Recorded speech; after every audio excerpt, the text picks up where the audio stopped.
Hello, I'm on the Staffordshire-Worcestershire Canal, first cast. The float went, and that's a small but perfectly formed gudgeon.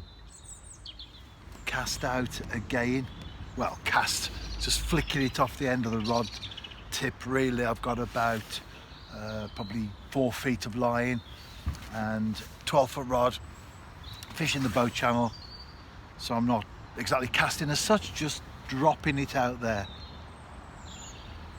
If you follow my videos regularly, then you'll know that yesterday I said I was going to be up early today.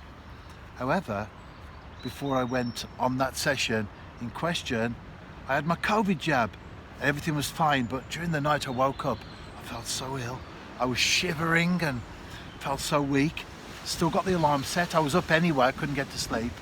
But the alarm went off at 5:45 and I got up and I just couldn't really get myself together. So I went back to bed and plodded on. But during the course of the day I feel okay. Hence I'm out tonight and I've just had another little dip there. I would imagine that I've got a number of small gudgeon in the swim, in the spot.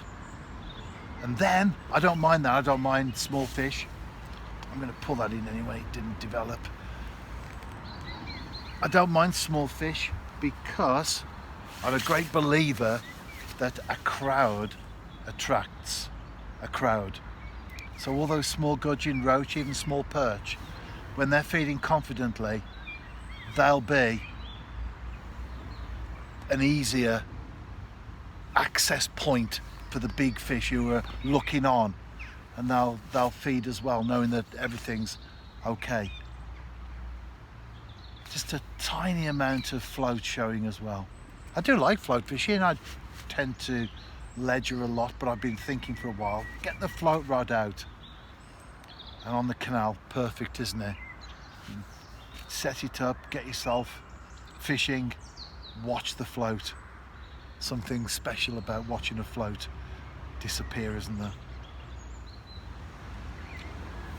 And talking of yesterday, as I was just now, in the morning I saw a sparrowhawk and it was on the ground and its wings were flapping and it looked like it was struggling. It was a male sparrowhawk, and looking on I thought to myself, it's trapped, it's snared against something, it's caught on something. So I went across to release it, and then when I got there, it took off. It had got a rat in its claws, quite a big rat as well. Hence, what I thought, well, it was a struggle, but a different type of struggle. What I thought was the bird tethered against something. Actually, it was struggling with the rat. And it flew very low on the ground because the rat was quite heavy. And then it went into some bushes and I left it to enjoy its meal. Although I do love British nature, I love nature in general, but I love British nature and wildlife, I'm not a fan of the rat. So well done, Mr. Sparrowhawk. Incredible to see.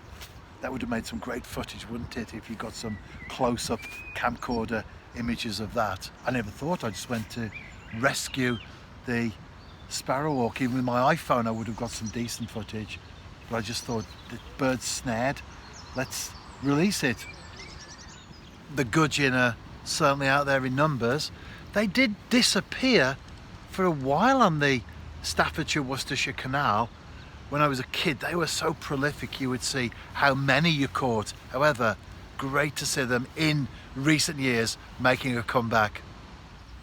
I'm continuing to catch these small gudgeon. Of course, the gudgeon is a mini species anyway, so even the specimens are quite small, but these, by gudgeon standards, are tiny fish. This video will be embedded in a blog entry on my website, and I do list the tackle in more detail. It's a tiny float, 0.6 grams. And then down at the business end I've got a shot that's as far away on a canal type situation that I would come from the hook. Although it's still water, nevertheless there is pull on the canal, especially when the boats are in full flow. So I like that because it anchors the bait on the bottom, and then that shot will then go straight up to the float.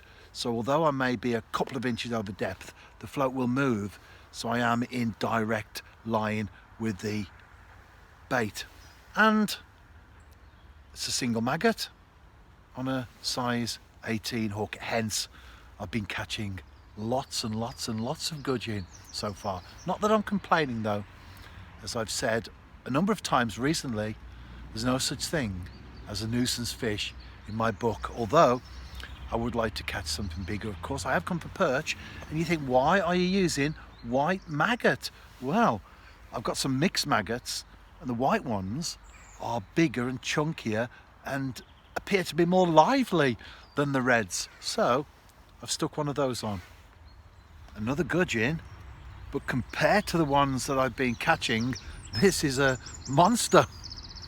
Quite a nice fish actually, especially from the canal, where the gudgeon don't necessarily grow that big. I think I'll call this blog entry Action All the Way on the Staff's Worcestershire Canal.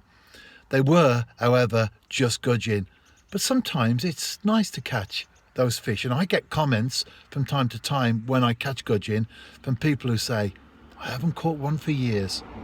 So whatever we catch, we should learn to appreciate, and I've certainly done that today. No big fish, obviously, just the gudgeon, but it's great as always to be out and about in the fresh air, the great outdoors. See you soon, and if you are out fishing yourself over the weekend, tight lines.